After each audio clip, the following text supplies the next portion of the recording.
24 نومبر 2011 پاکستان کے شہر کراچی کے گرین ٹاؤن سے پولیس کو ایک عجیب سی کال آتی ہے جس میں بتایا جاتا ہے میرے گھر سے بھینکر بدبو آ رہی ہے، میں بہت ڈری ہوئی ہوں، کچھ ٹھیک نہیں لگ رہا۔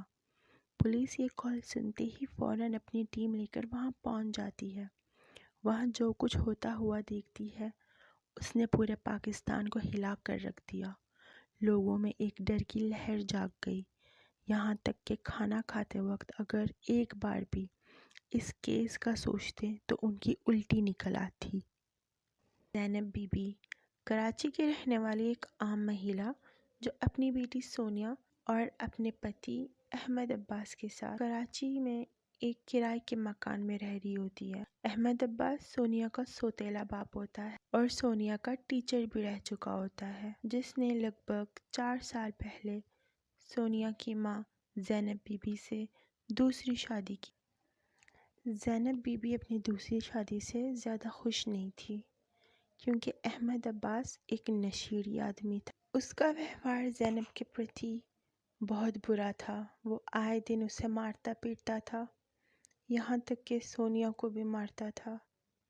وہ سونیا کا یون شوشن تک کرتا تھا اور شادی کے لیے اسے زبردستی کرتا تھا۔ وہ اپنی سوتیلی بیٹی سونیا کے ساتھ شادی کرنا چاہتا۔ اس بات پہ اس کی اور زینب کی روز لڑائی ہوتی تھی۔ وہ روز زینب کو مارتا تھا اور اپنی بات منوانے کی کوشش کرتا تھا، اور مارنے کے بعد زینب کو اور سونیا کو پین کلرز کی میڈیسن بھی لا کر دیتا تھا تاکہ جن کو کھا کے ان کا درد تھوڑا کم ہو سکے۔ اتنے زیادہ اتیاچار کے بعد زینب کا جب صبر کا باندھ ٹوٹ گیا تو زینب نے احمد عباس کی چائے میں اسے نشے کی گولی ملا کے دے دی اور وہ موقع پہ ہی بے ہوش ہو گیا۔ اصل میں سونیا اسے مار دینا چاہتی تھی۔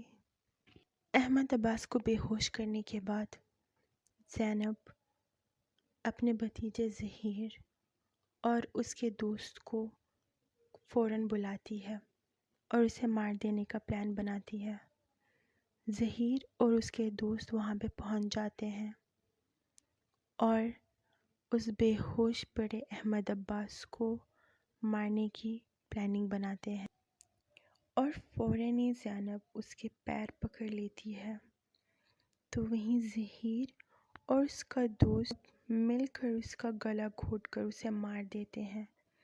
احمد کو تڑپتا دیکھ زینب ڈر جاتی ہے اور کچھ سمے تک خاموش ہو جاتی ہے۔ وہیں ظہیر اور رجب مل کر اس کی لاش کو ٹکانے لگانے کی پلاننگ کرتے ہیں۔ وہ زینب کو کچھ تیز چوریاں اور پولیتھین لینے مارکیٹ بھیج دیتے ہیں۔ جب زینب واپس آ جاتی ہے تو تینوں مل کر اس کے لاش کے 64 ٹکڑے کر دیتے ہیں، کاٹ دیتے ہیں اور اس کے 64 ٹکڑے کر دیتے ہیں۔ اب ان پیسز کو ٹکانے لگانے کے لیے وہ بہت زیادہ پلاننگ کرتے ہیں۔ کوئی کہتا ہے کہ اسے جا کے کسی نالے میں پھینک دیتے ہیں، تو کوئی کہتا ہے کہ اسے کتوں کو کھلا دیتے ہیں، گلی کے جانوروں کو کھلا دیتے ہیں۔ تو جب انہی سب کے دوران انہی سب کے بیچ میں لاش سڑنا شروع ہو جاتی ہے، کافی وقت بیت جاتا ہے، تو لاش کے کچھ سڑے ہوئے حصوں کو زینب کچن میں لے کر جاتی ہے اور وہیں پہ انہیں پکانا شروع کر دیتی ہے۔ ان سڑے ہوئے پیسز کو پکاتے وقت بہت زیادہ بھیانک بدبو پھیلتی ہے۔ یہ بدبو اتنی تیز ہوتی ہے کہ یہ سارے محلے میں پھیلتی ہے، اور جس مکان میں زینب کرائے پہ رہ رہی ہوتی ہے اس مکان میں بھی وہ بدبو تیزی سے پھیلتی ہے۔ جو مکان کا مالک ہوتا ہے بیروز، اس کی بیوی فوراً بھاگتے بھاگتے نیچے آتی ہے اس بدبو کو ڈھونڈنے کہ وہ بدبو اصل میں آ کہاں سے رہی۔ اسے وہ بدبو زینب کے مکان سے آ رہی ہوتی ہے۔ وہ بہت زور زور سے اس کا دروازہ ناک کرتی ہے، لیکن کوئی رسپانس نہیں آتا رہتی ہے، لیکن کوئی رسپانس نہیں آتا۔ اور جب زینب دروازہ کھولنے آتی ہے کافی دیر بعد، تو جب وہ اس سے پوچھتی ہے کہ یہ بدبو کس چیز کی ہے، تو زینب منع کر دیتی ہے اور کہتی ہے کہ اسے نہیں پتا کہ یہ بدبو کہاں سے آ رہی ہے۔ وہ مالک مکان کی بیوی وائف جو ہوتی ہے، وہ کہتی ہے کہ بدبو آپ ہی کے گھر سے آ رہی ہے، تو زینب منع کر دیتی ہے۔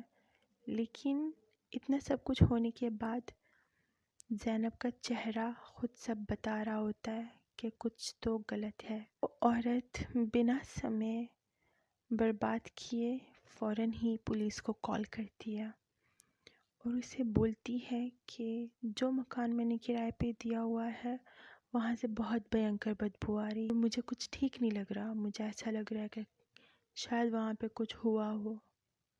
تو پولیس فوراً اپنی ٹیم لے کے وہاں پہنچ جاتی ہے، اور جب وہ وہاں پہنچتی ہے اور دیکھتی ہے وہاں کا منظر، تو زینب قبول کرتی ہے کہ ہاں میں نے کیا، میرے ساتھ جو کرنا ہے کر لو۔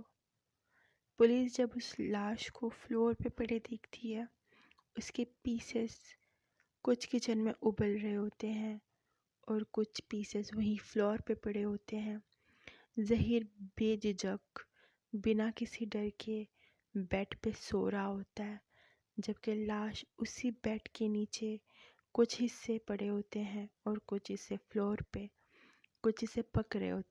ان کا تیسرا ساتھی رجب پولیس کو دیکھتے ہی فوراً موقع سے بھاگ جاتا ہے۔ پولیس ظہیر اور زینب کو پکڑ لیتی ہے۔